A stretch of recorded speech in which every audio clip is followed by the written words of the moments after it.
All right, and welcome into another edition of the Vegas Square Snippets. In this segment, we'll be talking about the Rays. The Tampa Bay Rays officially announced their plans to move the team to, ironically, Tampa. Shocker. I know. For those of you not understanding what I'm exactly saying, is the fact that Tampa Bay, the Rays franchise, currently has played their entire existence in what's known as the Tropicana Field in the great city of St. Petersburg. While it is located in the Tampa Bay area, it is not actually in the city of Tampa, which many have felt has led to their struggles with their attendance numbers throughout the course of the franchise's existence. With the franchise basically coming out now and saying, in 2020, we plan to break ground in and around near where the Lightning's current home is, what do we make of this, as a hopefully potentially good thing for the Rays franchise to be able to boost their image in Tampa and across Major League Baseball? I think it's great for the team as well as for the city. I mean, extra revenue. I mean, it's going to be right in the heart of the nightlife area of Tampa. So Ybor City. Yep, right around the historic cigar industry. Yeah, they don't do much cigar rolling anymore. They've turned that into kind of a nightlife destination and a gastro pub. They just lined up a bunch of different, trendy hipster restaurants. But nevertheless, it is definitely a happening part of Tampa. Only one small problem, Spike. They've got to find about $700 million. Yeah, and that can be difficult. I know, Vegas did it on a drop of a hat. They were like, hey, here it is. Yeah, sometimes cities are able to pull public money out for this kind of funding. But sometimes it's a little more difficult. With Vegas, it was an easier sell just because even though it was tax revenue, it wasn't a tax that locals ever pay. It's coming out of a hotel tax. So that's getting hit only by the tourists. It'll be interesting to see what sorts of revenue or what revenue streams they can come up with to try to put this together. Because I know it's $700 million. I don't know how much of that. Are they expecting the city or the state to pay the entire $700 million, or are they looking for half and half? I don't know what the split actually is. Well, from what I've read about the article, Tampa Bay, the actual Rays organization, is included in the proposal that they will put up at least $150 million from the team's side. I know that the city of Tampa expects that number to actually be a little bit higher from their end. We'll see. To me, it seems very low for something that could reach, a new stadium could reach close to $1 billion. The last stadium to be built was SunTrust Park. I think it was in the neighborhood of $800 million. So you're talking about, let's just say the stadium comes in, and we're talking about in an area of Ybor City, which the area that they're specifically outlining, the part of Ybor City is a little bit downtrodden, so the land might be a little bit cheap unless the people who own the land are going to try to hold out for big bucks. The problem is I believe that the Rays, unlike Atlanta, are going to need to build some sort of retractable roof, which is going to cost them more money. Yeah, and that part of the problem with this kind of funding, especially when they're, because every stadium wants to be the biggest and the best and everything else. So, you can't cheap out and just build an adequate stadium, especially in a place in Florida where it's 95 degrees, 95% humidity, and just blasting people out of the stands before they've even sat down. I mean, that's miserable for people. Well, see, that's where I kind of only half agree with you in that spot. I think Tropicana Field was so bad, like it was absolutely one of the most abysmal MLB stadiums I've ever been to in my life. The only reason I actually enjoyed it when I was growing up is because when the Red Sox came to town, tickets were like $7 because Tampa Bay was so bad. Wow. You could see the Yankees, you could see the Red Sox, you could see all these teams. Dirt cheap. For dirt cheap, yeah. So I really believe that the foundation of Tropicana Field is so dog shit that they could build just a mild stadium with a roof on it, just an average stadium that fills, $50K or so, and the fans would be okay with it. Because not only are you not using as much public money, which, let's face it, people who aren't fans of the team who live in the city of Tampa don't want this to happen because it's their public money. Right. But fans of the team who are tired of making the 30 to 35 to 45 minute commute to St. Petersburg are going to be like, just put something in this fucking area. I'm good with it. Mm-hmm. Yeah, I think the issue may be that, I was looking it up. St. Petersburg has a population of about 250,000 people. Tampa Bay is somewhere in the neighborhood of 2.9 million people. So you're going to have people that are going to want to go to these games, and they're not going to have to necessarily try to get. There's probably a better way to say this, but the lowest common denominator. The team doesn't have to try to attract the people that think that any stadium is good enough. They want this stadium to be world class. They want it to be the stadium where people will go to and the free agents will go to and things like that. So that's part of the problem. So, if they're only saying $700 million for a stadium like that, I don't know how they build that kind of a stadium for that price. Well, you got to look at it. It's the difference between football and baseball. They're not building a multifaceted district like a lot of these places are striving to become, where they're like, look at Detroit. Detroit's got all three stadiums, within a mile, pretty much. Yeah, and they've created kind of a downtown sports district or a complex. In this area, you'll have the Lightning, the Emily Arena, 10 minutes away at most. The Raymond James Stadium is about 15 to 20 minutes west of the new proposed facility. I can tell you, basically, as a person who grew up in this area, the Rays in Tampa were an afterthought. Not only because they weren't actually that good of a team, which we understand the talent on the field always affect attendance. However, if you had an average product, like the year they went to the World Series, people just weren't showing up because, I don't want to travel 45 minutes to go see my ball club. If you live in St. Pete, and the people in St. Pete are mostly retirees or transplants, or, to be honest, very low-income people. So a lot of those three don't really mix in trying to support a baseball franchise in a city, like you said, of, 250,000 people, which was even less back then. Right.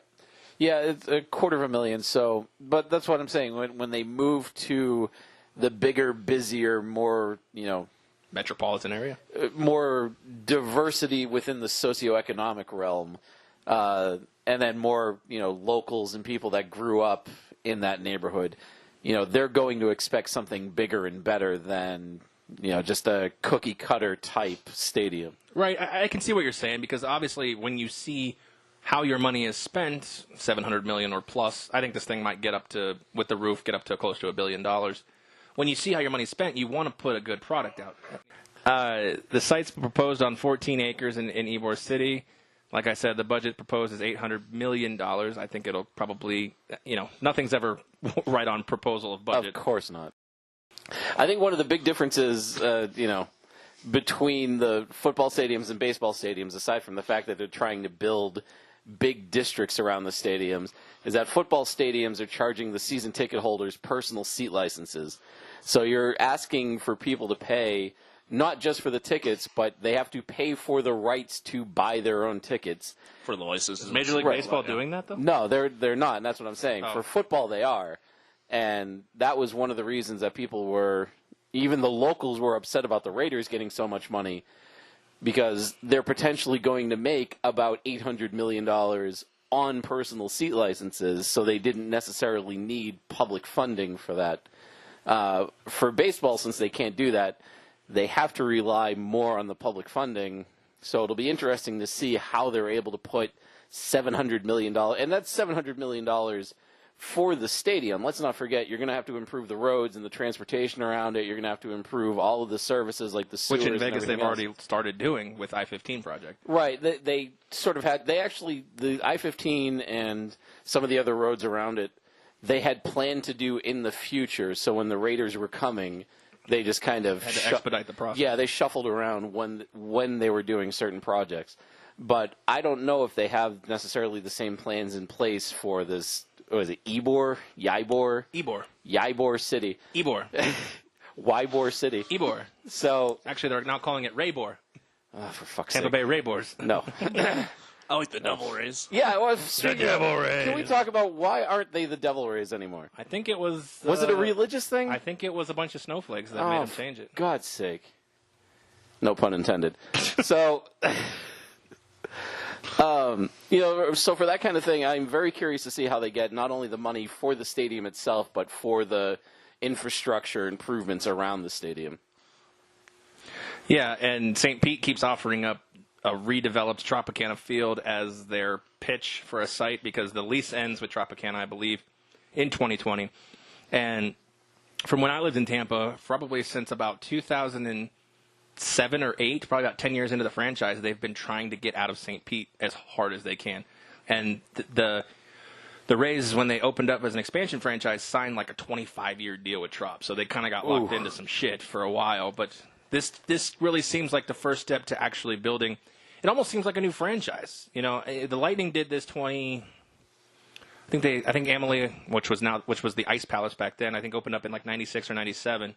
So yeah, about 20 years ago they did this, and the Lightning have been way better off for it. You know, when your big population, like you said, 2.9 million is in Tampa, you gotta put the franchise there, especially when that city's growing.